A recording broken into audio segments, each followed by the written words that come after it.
Buenos días, buenas tardes, buenas noches, buena gente. Sed bienvenidos a Amantes del Saber. Esto es Radio Filosofía.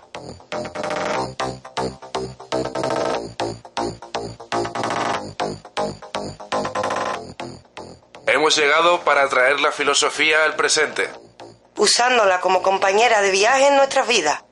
Hablaremos sobre todo y para todos. Somos Filosofía.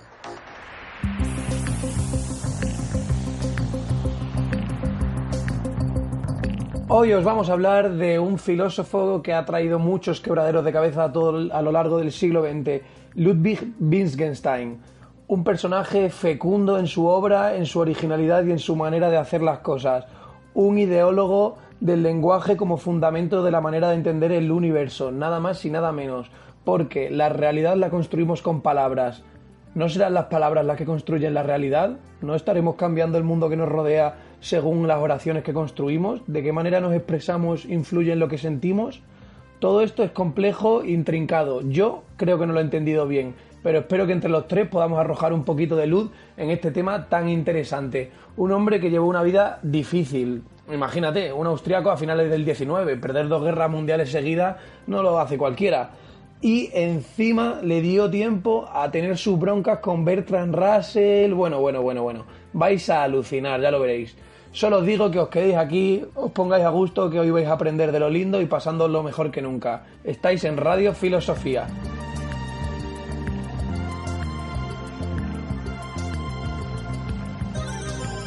Pues bien, ¿qué os parece si antes de empezar lo que hacemos es organizarnos un poco en el contexto histórico que vivió este señor Ludwig Wittgenstein? Es fundamental conocer, como decía Jorge, que estamos hablando del final del siglo XIX. Él nació en el año 1889. Esto quiere decir que estaba viviendo la plena decadencia del Imperio Austríaco. Sería en el año 1867 cuando el imperio austríaco toma el compromiso austrohúngaro. Esto es cuando Austria y Hungría se convierten en 2 potencias dentro del mismo imperio. Todo venía también de las políticas absolutistas que estaba desarrollando Francisco José y fueron las que acabaron condenando a Austria. A pesar de que en esta época, justo antes de que naciera Wittgenstein, estábamos hablando de la 6ª potencia mundial. Una potencia que destacaba sobre todo en materia cultural, artística e intelectual. Son cosas que nos sonarán a todo el mundo. Era lo que mantenía a Austria siendo una gran potencia en ese momento. Aún así, ya se habían enfrentado en la guerra austro-prusiana contra Dinamarca y también habían tenido una guerra contra Italia que separaría a la región norte del territorio. Y ya la siguiente vez que tenemos que pararnos de modo fundamental dentro de lo que sería la historia austríaca sería a partir del año 1912, cuando Serbia y Bulgaria se alían para luchar contra Austria y Hungría.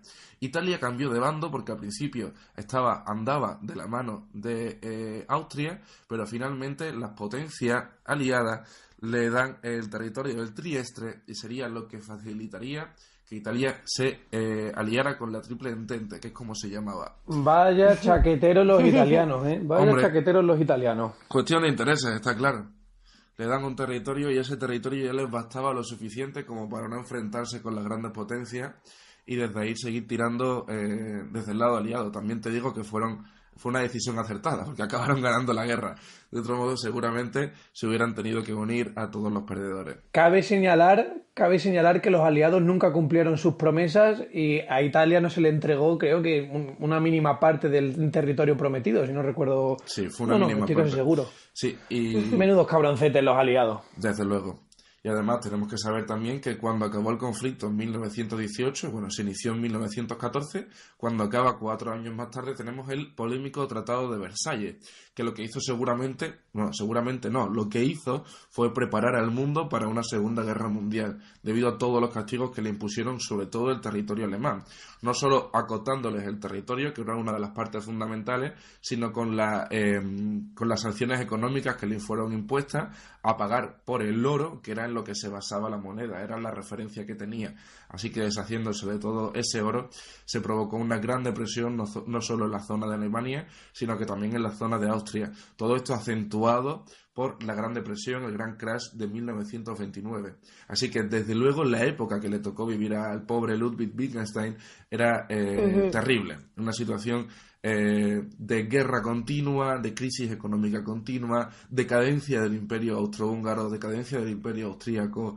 Bueno, no nos hubiera gustado a ninguno estar en el contexto histórico que le tocó vivir a él. Y tengamos en cuenta además que añadido a esto y este mundo que es un poco una locura, debemos añadir la situación de la familia. La situación de la familia de este hombre no es una situación nada normal tampoco. Él tiene 3 hermanos que llegan a suicidarse. Él tiene, si nos remontamos al abuelo, el abuelo es una persona con un carácter complicado, que reniega de su condición de judío. También para la situación, eso nos podrías decir tú más, Marcos, la situación invitaba a eso, un poco. Sí, bueno, a la comunidad judía siempre se la ha perseguido desde el principio del cristianismo por ser el pueblo que mató a Dios, y además una cuestión que tenía que ver con que eran un pueblo nómada, un pueblo que estaba continuamente moviéndose, y esto a lo que les llevaba era tener que ocuparse de oficios que eran prestamistas, vendiendo, comprando joyas continuamente, se enriquecían sobremanera, y cuando se llegaban a establecer en un lugar, el tener toda esa riqueza que el ser un pueblo nómada les había dado, hacía que sus hijos pudieran tener una educación superior con respecto al resto de ciudadanos. Así que es lo que les hacía ocupar un estrato social más alto que las demás personas, quiero decir.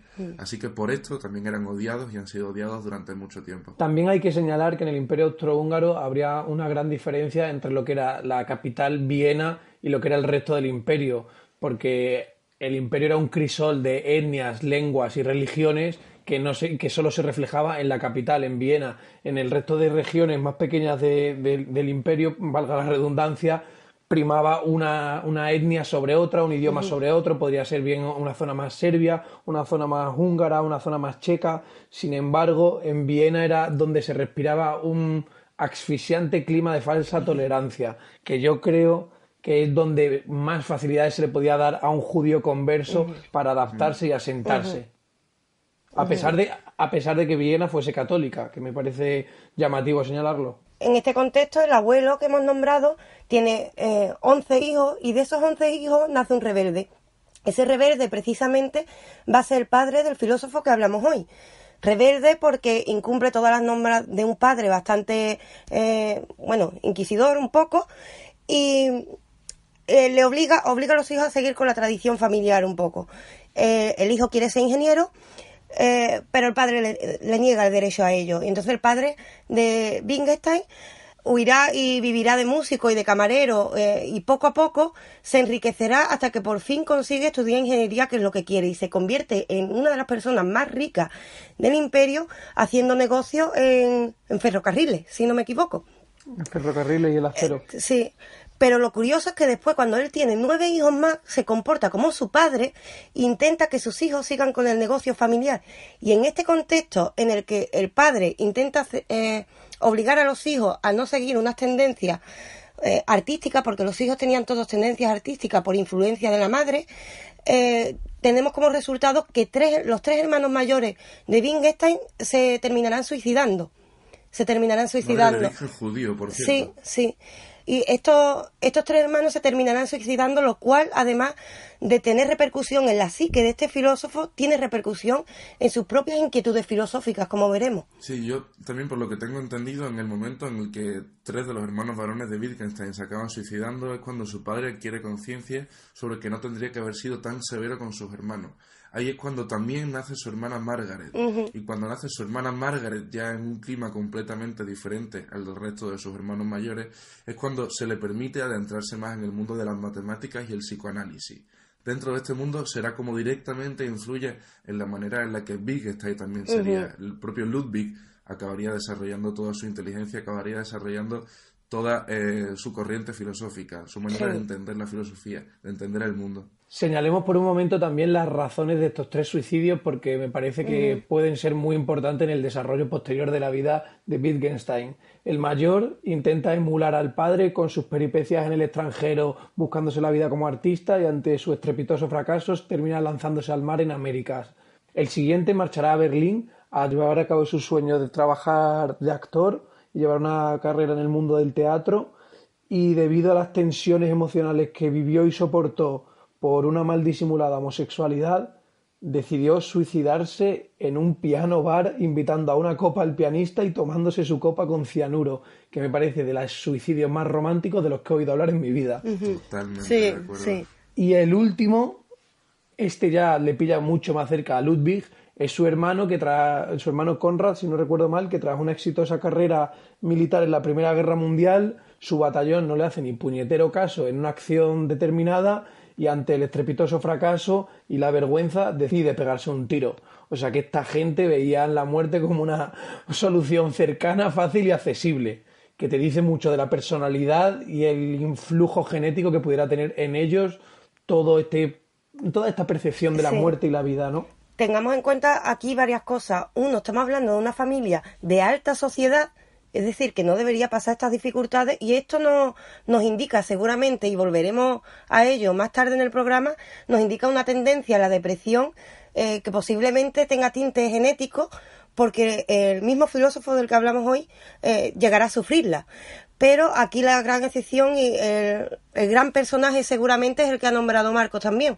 Margaret, su hermana Margaret, era una ilustrada, que podríamos llamar. Una persona tremendamente cultivada que estaba dentro del ambiente entre filósofos, amiga de Freud, que se psicoanaliza con el propio Freud, conocedora de la filosofía de Schopenhauer, estaba la última, y ella es la que le da la educación a este filósofo necesaria para que él desarrolle, por una parte, una gran capacidad seguramente innata para las matemáticas y para la abstracción, pero dedicada a la filosofía, que desembocará en un pensamiento analítico muy fecundo para el futuro de la disciplina. Sin duda lo que dices de que Margaret también estaba dentro de ese mundo ilustrado de la época, es que tiene una obra muy cerquita del cuadro de los girasoles de Van Gogh en la Pinacoteca Nueva de Múnich, y el cuadro se lo hizo Gustav Klimt, que era un austríaco también, representante del Art Nouveau, que era lo que estaba en auge justamente en ese momento. Habla mucho de la escena artística vienesa, todos estos grandes genios que coincidieron en el espacio y en el tiempo, como podía ser Klimt en la pintura, Freud en el psicoanálisis o el propio Wittgenstein en la filosofía. Pero quiero señalar que me parece, esto es una opinión personal, que quizás tuviera mucho que ver precisamente lo de que Viena fuera una isla multicultural en un imperio de culturas que chocaban entre ellas pero no se mezclaban, y en la única ciudad del imperio en la que efectivamente se mezclaban y tenían que convivir por fuerza húngaros, checos, austríacos, católicos, protestantes, incluso musulmanes y judíos, era en Viena. Fíjate si tiene tanto que ver, si no me equivoco, Ludwig nació en 29 de abril de 1889, Adolf Hitler nació un 20 de abril de 1889, y lo que él justificó para todo el holocausto que hizo después contra la comunidad judía y contra toda la raza a las que exterminó también, era la sociedad que se había encontrado en Viena en el momento en el que intentó acceder a la Academia de Arte.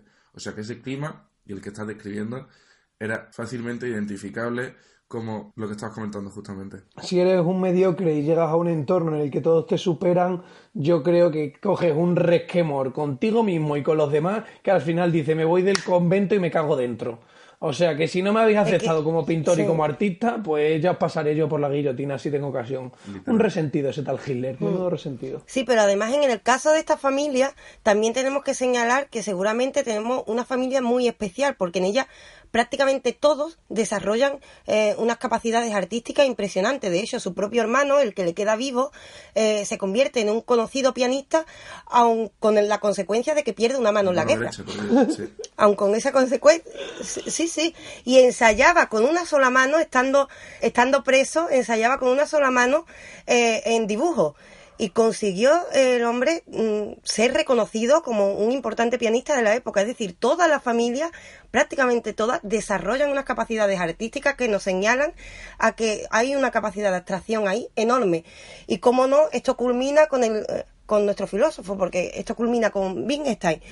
Él ya supera todo esto porque tiene ambos aspectos. Ya lo veremos que su filosofía combina un aspecto más matemático con uno más afín a un aspecto más metafísico.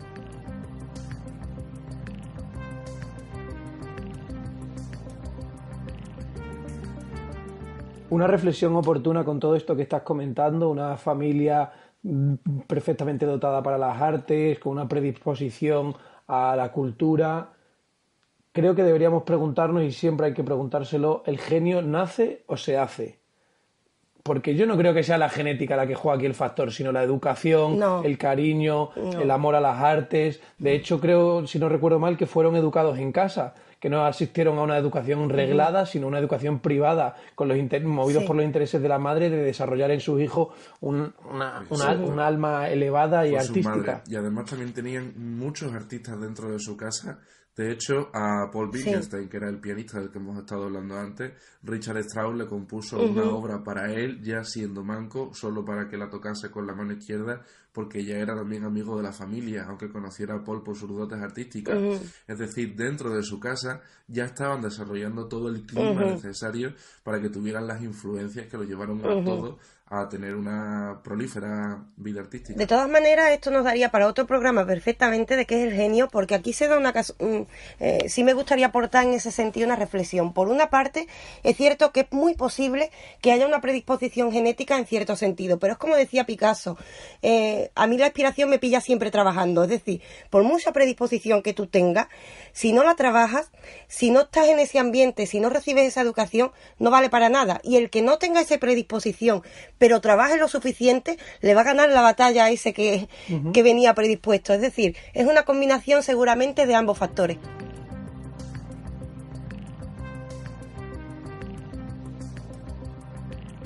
A pesar de toda la influencia intelectual que hemos estado hablando de Wittgenstein, también hay que hablar de que Ludwig recordaba una falta de calidez en toda su niñez.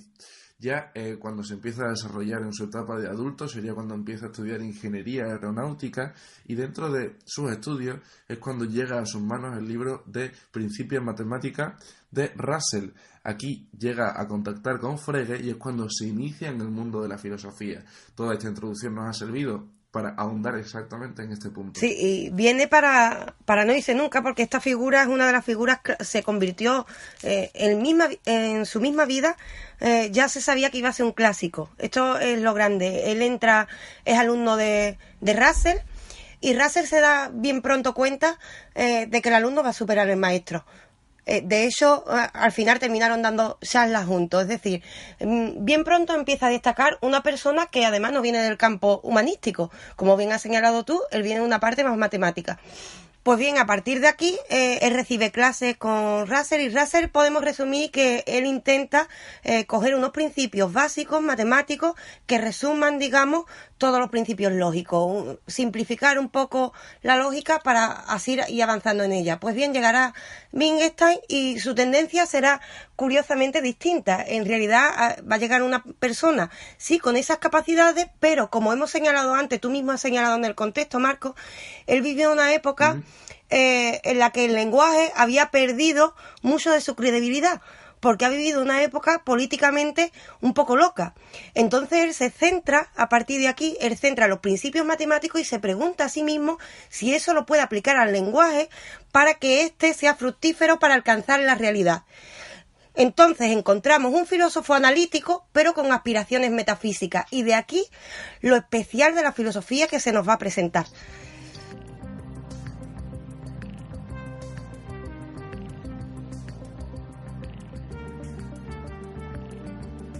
En definitiva, lo que vamos a encontrar es una lógica que, en lugar de unificar el saber, que era la tendencia de Russell, Frege y los que le preceden, va a tener una intuición y una intención metafísico, incluso casi religiosa, porque va a intentar que el lenguaje nos pueda revelar no solo la realidad, sino incluso pueda llegar a cambiarla. Ya veremos cómo él intenta hacer del lenguaje un medio, pero para alcanzar realidades metafísicas. Es decir, encontramos un filósofo bastante especial, algo que viene además condicionado no solo por el contexto que hemos dicho antes, sino por una personalidad muy marcada, una personalidad muy castigada a sí misma. De hecho, encontraremos durante todo el desarrollo de su obra lo que se llama dos Wittgenstein. Hay dos, no hay uno. El primero, cuando él es alumno de Russell, vamos a encontrar el de su gran obra de aquella época, el Tratado Lógico-Filosófico. Lógico-filosófico. Exactamente. Curiosamente, me gustaría hacer un apunte sobre ese tratado, y es que lo estuvo redactando durante un tiempo que pasó en un campo de concentración italiano después de la Primera Guerra Mundial. Estuvo prisionero entre noviembre de 1918 y entre agosto de 1919, y ese tiempo le fue suficiente para hacer los escritos e incluso para mandarlos a Russell para que los pudiese revisar. O sea que los Wittgenstein, uno aprendió a tocar el piano con una mano en un campo de concentración y el otro escribió uno de sus libros más importantes. Sí. Igual eran los padres los que le mandaban al campo de concentración como de campamento. Venga, niño, vete allí a ver si vienes haciendo algo productivo, que no para de dar la lata. Sí, es que tenemos una personalidad muy especial. Esta personalidad siempre va buscando, se está buscando a sí misma y en un sentido casi religioso. No es que él sea devoto de ninguna religión concreta, pero sí tiene unas tendencias o unas preocupaciones especiales por la ética, por la metafísica, por la religiosidad. Entonces la guerra es un llamamiento para él. En realidad, en ese sentido, se está buscando a sí mismo. En esa época, como tú bien has señalado, Marco hace el tratado lógico-filosófico y además este tratado tiene algo especial y es que ningún lector de este tratado ve exactamente lo mismo. Hoy en día aún los especialistas intentan averiguar qué hay en el tratado exactamente. Deja muchos puntos abiertos, deja muchos problemas abiertos y evidentemente también plantea muchas problemáticas, pero fue muy fructífero para el desarrollo de la filosofía analítica. Este es conocido además por su famosa frase de lo que no se puede hablar hay que callar. ¿Por qué? Porque él analiza el lenguaje y cree que la mayoría de problemas filosóficos se deben a que utilizamos términos que no representan nada o que están vacíos. Entonces, al estar vacío, el lenguaje a veces se ha servido para decir cosas que no son significativas. Esto tiene mucho que ver con el contexto político que él había vivido. Él intenta poner solución a eso, por desgracia en el tratado no encuentra exactamente la solución, pero sí pone de manifiesto la problemática en la que nos mete un lenguaje vacío. Pero un inciso, Raquel, el planteamiento es de lo que no se sabe no se debe hablar o de lo que no se puede saber no se debe hablar. No, de lo que no se sabe hay que callar, es así. O sea, de lo que no se sabe hay que callar, si todo porque el mundo dice llevara... que si hablas, lo que creas es un lenguaje vacío y un problema inexistente. O sea que si todo el mundo fuera como Wittgenstein, las redes sociales se callaban ahora mismo. Se enfriaba Si todo el mundo, se fuera paraba el como planeta Tierra y sí. Wikipedia se nos viene a blajo, porque aquí a todos nos gusta dar la opinión, pero no tenemos ni puta idea de nada. Si todos fuéramos como Wittgenstein, el mundo tendría mucho más silencio, eso está claro. O sea, Ay, qué agradable, qué gustito. Sí, tendría. Aunque él tampoco fue silencioso, hay que decirlo. Después llegaremos a la parte de su personalidad y él tampoco cumplió su propia orden de esta forma porque tenía una personalidad especial. Pues bien, este tratado deja problemas al aire y él mismo se da cuenta de que no ha conseguido lo que él quería, que era dar con un lenguaje que nunca estuviera vacío, dar con las estructuras internas del lenguaje y de hecho esto tendrá muchas consecuencias en el desarrollo de la filosofía de la mente. Detrás de esto se lleva un tiempo, incluso con periodos de depresión, en los que sí sigue escribiendo, pero de una manera mucho más desanimada. Y su segunda gran etapa va a venir precisamente cuando él se hace consciente de estos problemas y intenta dar un paso más. Habría que anotar Sí. que en el momento en el que lanza el Tratado Lógico-Filosófico, considera que ha alcanzado el culmen de la filosofía, abandona la academia y se va a un pueblo de Austria sencillamente a darle clases a los niños, que también es una lección absoluta de humildad. Más tarde sería cuando volviera a comprender otra serie de principios filosóficos que le llevan a desarrollar la segunda parte de su obra, que está completamente diferenciada de la primera, ¿no es así? Sí, de ahí que digamos que hay dos Wittgenstein, no hay uno. Hay dos etapas en su pensamiento y es que seguramente yo diría que es el primer filósofo que en su vida se corrige a sí mismo, lucha consigo mismo, lucha con el mismo tratado de antes y hace una obra impresionante que tiene unas consecuencias grandiosas para la filosofía, que son las investigaciones. En sus investigaciones lógicas vamos a encontrar no solo términos novedosos para el desarrollo de campos como la lógica o la filosofía de la mente, sino que, sobre todo para lo que hoy está pasando en las ciencias cognitivas y la filosofía de la mente, nos pone el punto de partida en el término representación. Él empieza ya a dar un salto. Él ya no nos habla solo del lenguaje, sino de su función como representación de los hechos. Es decir, ya está dando el salto desde el lenguaje a la totalidad de la realidad. empieza a hacer una serie de clasificaciones de los distintos hechos y de cómo la realidad se conforma a partir del lenguaje. Es decir, ya nos está sonando un poco lo que solemos decir de que el mundo es una construcción de nuestra mente. Pues algo parecido, pero refiriéndose concretamente a los hechos del lenguaje. Nos hablará de juegos del lenguaje, de cómo el ser humano utiliza las distintas formas del lenguaje, y esto, aunque es una obra inacabada, será un punto de partida para un desarrollo enorme que parte desde Wittgenstein hasta la actualidad. Aún en día hoy hay muchos filósofos como Chomsky, que tiene muchos seguidores, que siguen esta línea, estas investigaciones que a día de hoy no tienen una total respuesta, pero sí tienen un punto de partida en este filósofo. Me parece oportuno rendir homenaje a Wittgenstein haciendo una pequeña reflexión, y es que, en mi opinión, sin él sería imposible que dos de las grandes figuras del pensamiento en la segunda mitad del siglo XX, como son Michel Foucault y Noam Chomsky, hubieran desarrollado su pensamiento, su teoría del lenguaje y el estructuralismo, si no hubiera venido antes este austríaco loco y enajenado en ciertos momentos, que se comió la cabeza lo suficiente como para pensar hasta qué punto el mundo lo construyo con las palabras y qué mundo quiero construir. Y no solo eso, llamemos la atención sobre una cosa: incluso las investigaciones en la neurociencia de la actualidad en referencia al lenguaje y a cómo funciona la mente y cómo la mente interpreta la realidad, tiene su punto de partida en autores como este. Es decir, Wittgenstein sigue vivo, y su filosofía también sigue vivo, porque no nos dio soluciones, eso es cierto. De hecho, surgieron muchos problemas a partir de su filosofía, porque él nos habla de la representación, pero claro, no nos habla de entonces cómo doy el salto a la realidad que está ahí afuera, si todo es representación, que es la verdad. Él deja ese problema abierto. Benditos problemas que no abren nuevos planos para entender mejor el mundo. Sí, él deja muchos problemas abiertos, pero al dejar problemas abiertos nos abre un camino para nuevas soluciones. Eso es lo grande de este filósofo. Un filósofo es una persona que tiene la oportunidad de trascender a la eternidad, dejando su pensamiento como base del pensamiento de las generaciones futuras. Me parece que esto es maravilloso. Más allá de la acumulación genética que podamos tener dentro de nuestros antepasados, no está todo dentro de nuestro cuerpo, sino lo que nos entra por los oídos. Y un poquito de lo que somos nosotros igual lo hizo Wittgenstein, otro poquito lo pudo hacer Kant, otro poquito lo podría haber hecho Aristóteles. Sin ninguno de ellos no seríamos nosotros, y gracias a ellos somos nosotros. Esa es la magia de la filosofía. Con toda rotundidad, si la filosofía se dice que aspira a ser universal, cuando decimos universal no es solo que influya en todo el mundo y que valga para todo el mundo, sino también para todas las épocas. Aquí está la grandeza de los hombres a los que le dedicamos este programa. Son inmortales por ello, porque valen para todas las épocas siempre. Y además, la grandeza es que no necesitan ni siquiera acertar en sus teorías. Ni siquiera eso. Vale con que nos abran un camino. Lo importante es caminar, desde luego, y no darse el paseo. Exacto.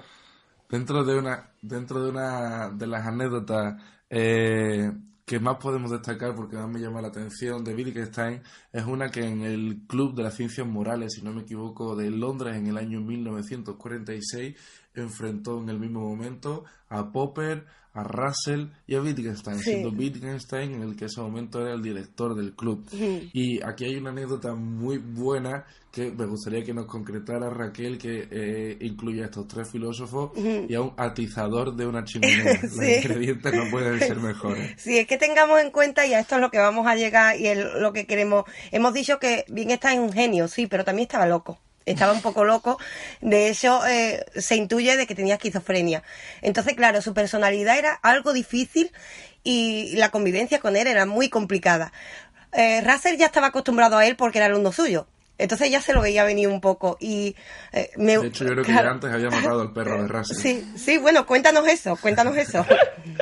Sí, bueno, estaban discutiendo, estaban en casa de Russell, y el perro de Russell estaba por allí en medio. En un momento Wittgenstein consideró que el perro lo había llamado cabezón, así que directamente lo puso dentro de una caja y lo tiró por la ventana. El perro murió ipso facto. Pobre perro, sino por la locura de Wittgenstein. Pobre perro, pero también pobre Wittgenstein, que démonos cuenta, era un genio para la filosofía, pero esto le trajo muchos problemas porque después para convivir socialmente era una pesadilla. De hecho, este hombre tuvo muchas depresiones por esto. Y fíjate, en el contacto con otros filósofos, como bien has dicho tú, existe otra anécdota de cómo en una reunión que a mí me hubiera encantado presenciar con tres grandes en una misma mesa, porque Popper era otro de los grandes en aquel momento, hay varias versiones sobre qué pasó en aquel momento, porque los testigos no lo dejan claro. Yo me fío de la palabra de Russell, que era más caballeresco y normalmente... más imparcial. Sí, me fío de la palabra de Russell. Según Popper, ya llevaba un rato moviendo el atizador de la chimenea en una actitud amenazante hacia Popper.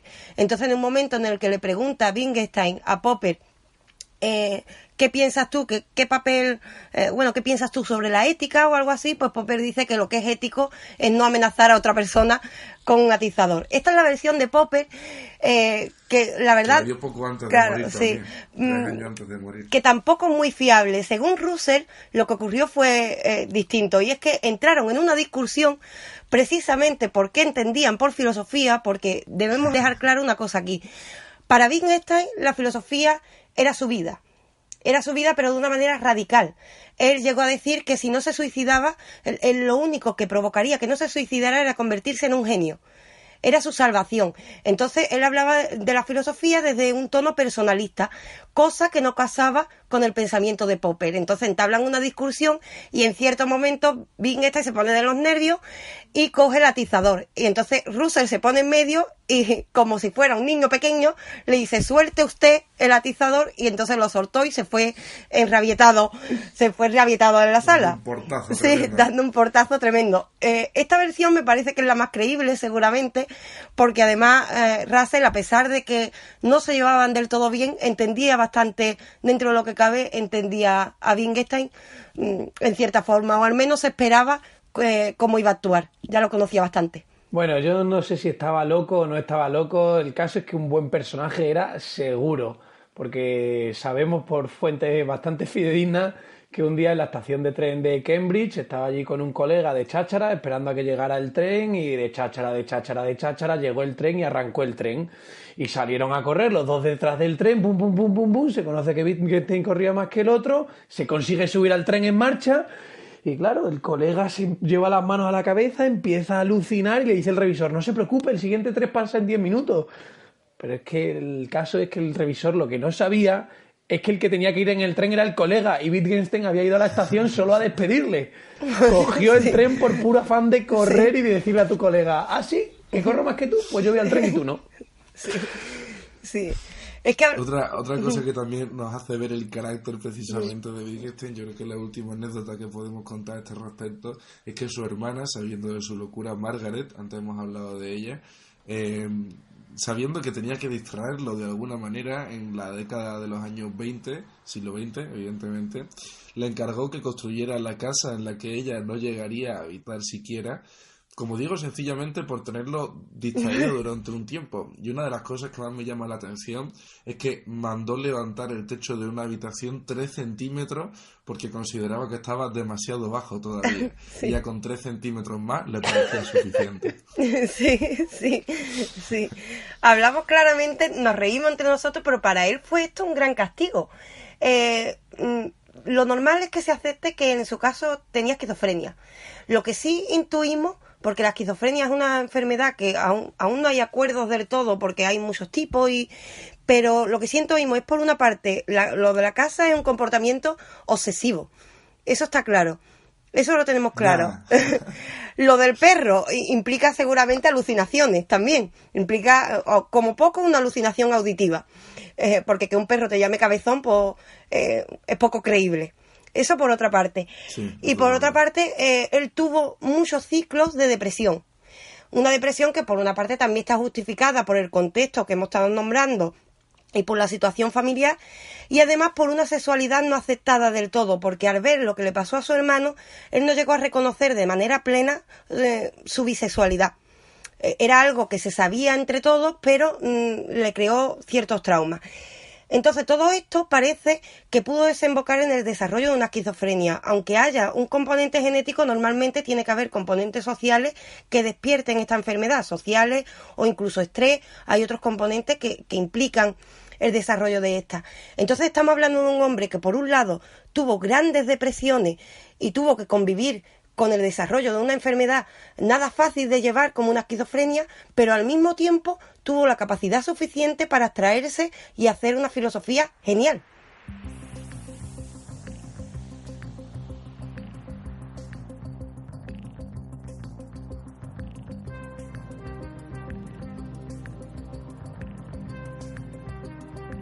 Bien, dentro de todas estas anécdotas que hemos estado tratando de Ludwig Wittgenstein, cabe cuestionarnos si efectivamente estaba loco o no estaba loco. Si es verdad que dentro de las circunstancias que podrían haber llevado a una esquizofrenia que nos ha estado comentando Raquel, también nos encontrábamos el contexto histórico del que hemos estado hablando. Hablamos de un tipo que participó en la Primera Guerra Mundial, que fue una guerra especialmente sangrienta, una guerra psicológicamente tremenda, una guerra de trinchera, y sin duda le pudo haber afectado.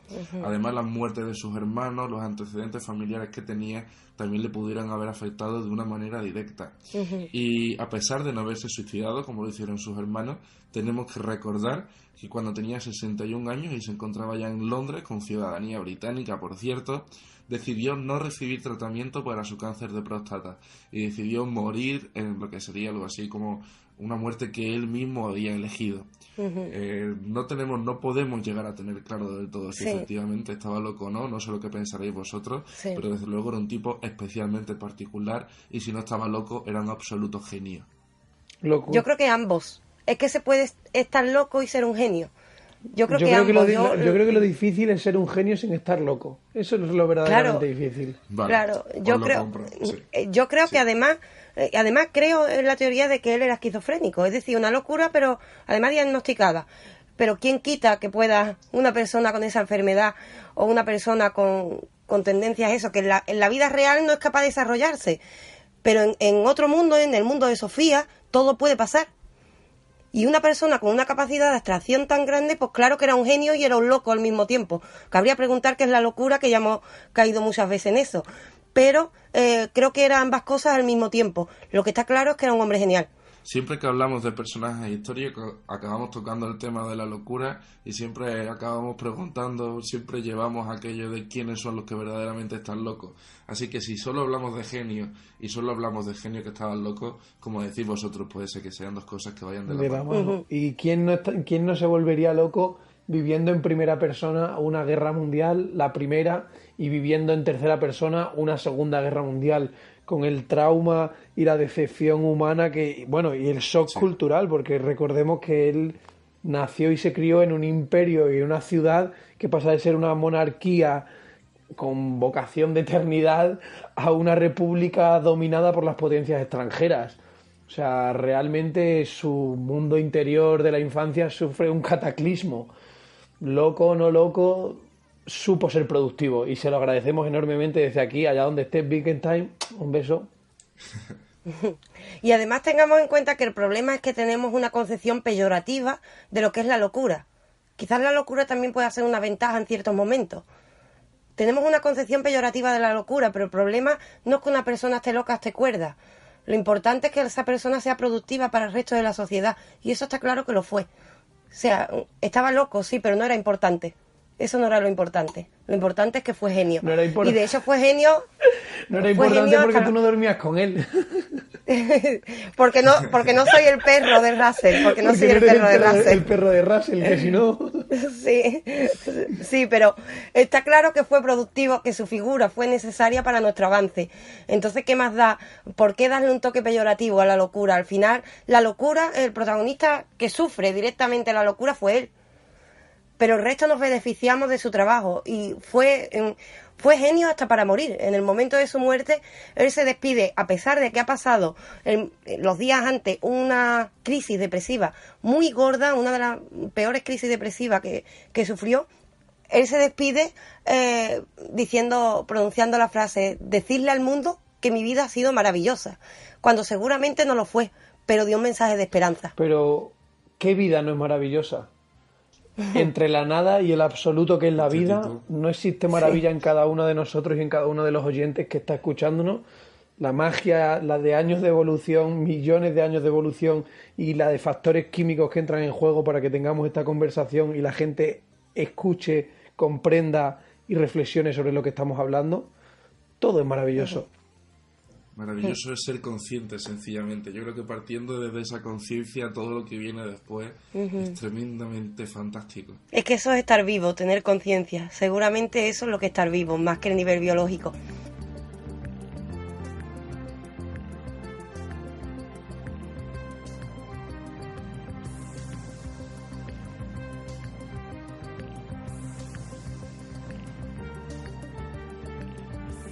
Pues bien, chicos, ya nos vamos a ir despidiendo, agradeciendo especialmente a nuestro seguidor Gerardo que nos diera este tema de conversación tan interesante, que esperemos haya sido el agrado de todos nuestros oyentes y especialmente, como decimos, de Gerardo. Ya sabéis que nos podéis sugerir continuamente todos los temas que os queráis, todos los temas que os apasionen, y siempre intentaremos dedicarle un programa para poder solventar todas las inquietudes que tengáis. Podéis sugerir, corregir y criticar, que aquí estamos para aprender y mejorar. Y nosotros tres, por ganas que le pongamos, siempre podremos hacerlo mejor con vuestra ayuda. Aprendemos todos juntos, ese es el fin de la filosofía. Pues qué bonito, Raquel, da gusto oírte. A seguir aprendiendo, chicos, estamos en contacto, nos vemos en una semana. Saludos. Un saludo a Nos todos. tenéis en las redes sociales, en YouTube, suscribiros al canal y contárselo a vuestros amigos, que no se queden con la duda.